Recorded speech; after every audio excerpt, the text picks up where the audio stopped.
threw them into the fiery furnace. And he looked in and he saw there's 4. Didn't we throw in 3? Yes, King.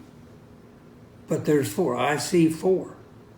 And one of them looks like and one of them looked like the Son of God, Son of Man. Jesus. Jesus protected them. He showed up in the fire with them in the very place where they said there's no fear in us for us to have to be careful how we answer you. If we are saved, God can save us. If we're thrown in, God can save us. If we're not thrown in, if we're not saved, we're still not going to serve your God. And so when he threw them in, the miraculous occurred.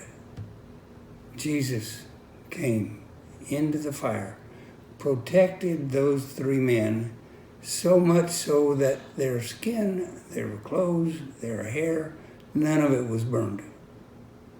None of it even smelled like smoke. So King Nebuchadnezzar called to the 3 Hebrew children and asked them to come out, and they did, unharmed.